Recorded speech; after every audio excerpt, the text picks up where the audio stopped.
ઉપલેટાના Kolki road પર વિશ્વનાથ મહાદેવ મંદિરે મહાશિવરાત્રીની આસ્થાભેર ઉજવણી. જાડેજા પરિવાર દ્વારા હજારો શિવભક્તો માટે ભોજન પ્રસાદનું ભવ્ય આયોજન. ઉપલેટા શહેરમાં કોલકી રોડ પાસે આવેલા પૌરાણિક અને શ્રદ્ધાના કેન્દ્ર સમાન વિશ્વનાથ મહાદેવ મંદિર ખાતે મહાશિવરાત્રીના પાવન પર્વની ભારે ઉત્સાહ અને ભક્તિભાવપૂર્વક ઉજવણી કરવામાં આવી છે. વહેલી સવારથી જ શિવાલય હર હર મહાદેવના નાદથી ગુંજી ઉઠ્યા.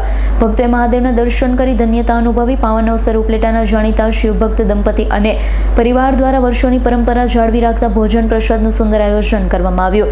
ધર્મેન્દ્રસિંહ બહાદુરસિંહ જાડેજા ઉર્ફે ભોળાભાઈ તેમજ તેમના સમગ્ર જાડેજા પરિવાર દ્વારા મહાશિવરાત્રી નિમિત્તે મંદિરના પ્રાંગણમાં હજારો શિવભક્તો માટે શુદ્ધ અને સાત્વિક ભોજનની વ્યવસ્થા કરવામાં આવી. ઉલ્લેખનીય છે કે આ પરિવાર છેલ્લા ઘણા વર્ષોથી આ સેવા કાર્ય કરી રહ્યો છે. ઓમ નમઃ શિવાય. મારું નામ યુવરાજસિંહ વાઢેર, ઉપલેટા. દર વર્ષની જેમ છેલ્લા 15 વર્ષથી મહાશિવરાત્રિ નિમિત્તે બનેવી સાહેબ શ્રી ધર્મેન્દ્રસિંહ બહાદુરસિંહ જાડેજા તરફથી સર્વે ભક્તોને ફરાળ પ્રસાદનું આયોજન કરેલ હતું અને હજારો ભક્તોએ આ ફરાળ પ્રસાદનો લાભ લીધો. મહાઆરતી તેમજ શિવનો સત્સંગનો સર્વે ભક્તોએ લાભ લીધો. હર હર મહાદેવ.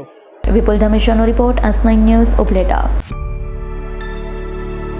અમારી તમામ માહિતીથી અપડેટ રહેવા માટે જોડાયેલા રહો S9 ન્યૂઝ સાથે.